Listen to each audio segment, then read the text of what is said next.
একমাত্র হাউসওয়াইফরাই পারে নিজের কঠোর পরিশ্রম প্লাস যত্ন দিয়ে এই সংসারটাকে সুন্দর করে ইটকাট পাথরের তৈরি দালান বাড়িটাকেও জীবন দিতে। তো চলো আজকের ভিডিওটা এখান থেকে স্টার্ট করছি। আশা করছি আজকের ভিডিওটাও তোমাদের প্রত্যেকের খুবই ভালো লাগবে। তো hello everyone, good morning, welcome back to my channel. আশা করছি সকলেই খুব ভালো আছো। আর ব্লগের শুরুতে বড়দের চরণে প্রণাম, ছোটদেরকে আমার অনেক অনেক ভালোবাসা। সকালবেলায় কিন্তু 1 কাপ করে লিকার চা খেয়েছিলাম, তারপর থেকেই কিন্তু সকালটা আরম্ভ করেছি। আর সেই জন্যই দেখো তোমাদেরকে সঙ্গে নিয়েও কিন্তু চলছি।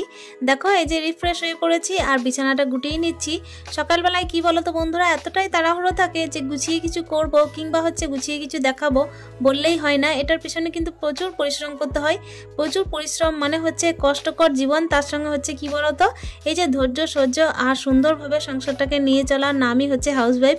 সত্যি কথা দেখো, সকাল থেকে এমনভাবেই কিন্তু ঘুম থেকে ওঠা হয় আর ওই যে কখন বিছানার মধ্যে যাওয়া হয়, বিছানার নামটা যেন সারাদিনের জন্য ভুলেই যাওয়া হয়। এই যে দেখো এখন কিন্তু বিছানাটা গুটিয়ে নিয়ে জানলাগুলো খুলে দিলাম। আর সকালবেলায় কি বলতো বন্ধুরা, এই যে পূর্ব দিকে রোদটা এত সুন্দরভাবে আসে না, যে জানলাটা না খুললেই নয়। সকাল সকাল কিন্তু আমার প্রত্যেক দিনের একটা এই যে সুঅভ্যাসই বলতে পারো। এটাকে কিন্তু আমি জীবনে কখনো ছাড়বো না। আশা করছি যতদিন শরীরের মধ্যে ক্ষমতা আছে। এই যে সকাল টাইমে কিন্তু স্নান করা, এটাকে কিন্তু আমি খুবই ভালোবাসি।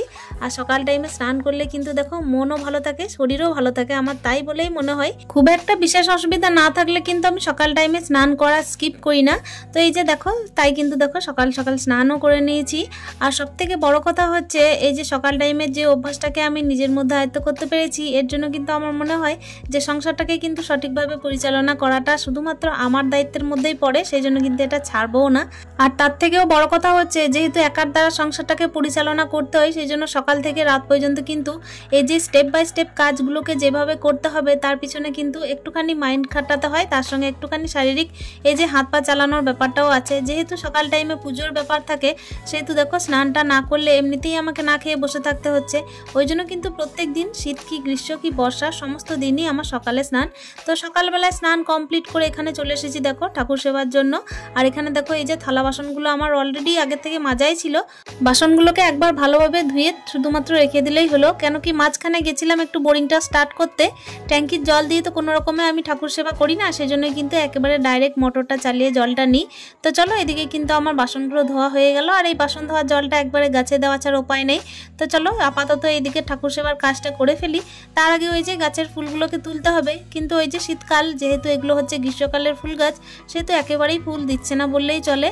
আর গাছগুলোর মায়া ত্যাগ করতে পারছি না, সেজন্য এখনো পর্যন্ত কিন্তু কাটাই ছাটাই করে উঠতে পারিনি। তবে কি বলতো বন্ধুরা, এই যে সময় করে একটুখানি করতেও হবে, তা না হলে গ্রীষ্মকালে কিন্তু আর নতুন করে ডালপালা গজাবে না আর ফুলও দেবে না। তো কোনো একদিন কিন্তু সময় করে এটা করেও নিতে হবে। আর পরিশ্রম ছাড়া দেখো সংসার কিন্তু টিকিয়ে রাখা খুবই কঠিন। আর সব থেকে বড় কথা হচ্ছে, সংসারকে সুন্দরভাবে গড়ে তোলার জন্য আর পরিশ্রম দিয়ে কিন্তু সংসারটাকে চালনা করার জন্য একমাত্র হাউসওয়াইফদেরই দরকার। আর যে সমস্ত বাড়িতে শুধুমাত্র হাউসওয়াইফের ওপরই নির্ভর পুরো সংসারটা, তাকে কিন্তু খাটাখাটনি একটুখানি হলেও বেশি করতেই হয়। তো দেখতেই পাচ্ছ এই যে অল্প মাত্র ফুল তুলতে পেরেছি। আর এই অল্প মাত্র ফুল দিয়ে কিন্তু বাড়ির মধ্যে পুজোটা খুব কষ্টকরভাবেই দেওয়া হচ্ছে। যেহেতু এই যে কিনে ফুল কোথায় বা পাবো, যেহেতু পাড়ার মধ্যে বিক্রিও করতে আসে না, তাই যা পাচ্ছি এই দিয়েই কিন্তু ঠাকুর সেবাটা করে নিচ্ছি। গল্প গুজব আড্ডা কথাবার্তা সবকিছুর মাঝে দেখো ঠাকুর সেবাটা ওইদিকে হয়ে গেছে। তারপর কিন্তু চলে এসেছি একেবারে রান্নাঘর। কেন কি রান্নাঘরে তো নিজেদের সেবাটাও বাকি, তাই না? সকাল থেকে যেহেতু ছেলের খাওয়া দাওয়া থাকে, তারপর হচ্ছে ছেলের স্কুলের আয়োজন, তো সেই সমস্ত দিকের কথা চিন্তা করে আজকে যেহেতু নিরামিষ আইটেম, তাই ভাবলাম যে কি না আয়োজন করব। দেখছি যে বাঁধাকপি আছে, তো ওই যে বাঁধাকপি করব। আর তার সঙ্গে যেহেতু নিরামিষ, সেহেতু কিন্তু একটুখানি পোস্ত ডাল। তো চলো আজকে কিন্তু এইভাবেই দিনটাকে শুরু করি, এইভাবেই দিনটাকে পার করি। ভাবলাম যে আজকেও একটুখানি গরম গরম পকোড়া করে দেবো ছেলেকে। আর যেহেতু ছেলে সয়াবিন খেতে ভালোবাসে, তো ওটা তো প্রত্যেক দিনের মেনুতে থাকছে। তো ওটা আর কতই বা শেয়ার করবো তোমাদের সাথে, তাই না বলো? তোমরাও হয়তো বোরিং হয়ে পড়ো ওটা দেখে। তো এই যে দেখতেই পাচ্ছ বাঁধাকপিগুলোকে কিন্তু আমি ছোট করেই কেটেছিলাম। তার সত্ত্বেও ভাবলাম যেহেতু পকোড়া করব, তার একটুখানি ছুরিটা চালিয়েই দিই। এখানে দেখো আমি কিন্তু অলরেডি এদিকে রেডি করে ফেলেছিলাম বাঁধাকপির পকোড়াটা। তারপরে ওই যে পোস্তর জন্য আলু সিদ্ধ করা ছিল, তো ওইটার জন্য কিন্তু পোস্ত বাটতে এলাম। লঙ্কা দেখলাম একেবারে শেষ হয়ে গেছে, তো এইদিকে কিন্তু লঙ্কাটা নিতে এসেছি। দেখো গাছের মধ্যে দেখো নানা ধরনের লঙ্কা ধরেছে। এই যে লম্বা লম্বা লঙ্কাগুলো, এগুলো কিন্তু প্রচণ্ড পরিমাণে ঝাল, তো ওটা কিন্তু একটা মাত্রই দেবো। আর এই যে গাছের মধ্যে দেখো যে সমস্ত লঙ্কাগুলো ধরে থাকে না, সেগুলো তুলতে কিন্তু প্রচণ্ড মায়া লাগে। আসলে খেতেও খুবই টেস্টি, সেই জন্য হয়তো মায়াও লাগে আর দেখতেও খুব ভালো লাগে। আর তারপর কি বলো তো বন্ধুরা, এই যে টুকটুক করে রান্নাবান্না চলতেই থাকছে। এদিকে ভাতটা তো আমার বসানোই ছিল, ভাতটা অলরেডি হয়েই গেছে। নিজের ছোট্টখানি একটা বাগান তৈরি করেছি, তো সেই বাগানটাকে কিন্তু পরিশ্রম আর তার সঙ্গে হচ্ছে যত্ন দিয়েই তৈরি করেছি। আর এটাও কিন্তু সংসারের বাইরে নয়, তাই না বলো? হাউসওয়াইফ মানেই হচ্ছে দেখো পরিশ্রম আর যত্ন। আর সব থেকে বড় কথা হচ্ছে সংসারকে ভালোবেসে সমস্ত রকম কাজ কোনায় কোনায় যা কিছু থাকে সেগুলোকে হাত দিলেই কিন্তু যেন মনে হয় ইট কাঠ পাথরের তৈরি এই ঘরটা একটা জীবন খুঁজে পেয়েছে। আমার এই একার পরিশ্রমের দ্বারা গঠিত এই ছোট্ট সংসারটা আর এক একটা গল্প তোমাদের সাথে শেয়ার করতে চাই। আর সত্যি কথা বলতে প্রত্যেক দিনের এই যে লাইফস্টাইল, আমার একটা সিম্পল লাইফস্টাইল তোমাদের সাথে শেয়ার করে আমি একটা অন্য রকমের সাহস পাই আর তার সঙ্গে হচ্ছে অন্য রকমের শান্তিও পাই। প্রত্যেকটা হাউসওয়াইফ কিন্তু দেখো ঘরের মধ্যে সমস্ত রকমের কাজ করে, কিন্তু এই যে সারাদিনের ক্লান্তি দূর করার একটাই ওষুধ হচ্ছে, সেটা হলো তার সংসার। সব থেকে বড় কথা হলো সংসারটাকে যখন গুছানো দেখি, নিজের পরিশ্রমের দ্বারা যখন সংসারটাকে একটুখানি সুন্দরভাবে রাখতে পেরেছি বুঝতে পারি, তখন কিন্তু মনটা খুবই ভালো লাগে। সকাল থেকে দেখো এই যে রান্না বান্না তোড়জোড় চলতে থাকছে, আর রান্না বান্না কি হচ্ছে সেটা তো তোমাদের সাথে টুকটুক করে শেয়ার করতেও থাকছি। এই যে দেখতেই পাচ্ছ, যেহেতু একার রান্না সেহেতু কিন্তু খুব একটা যে আইটেম হয় তাও নয়, প্রত্যেক দিনের গল্পে এটা কিন্তু আমি বলেই থাকি।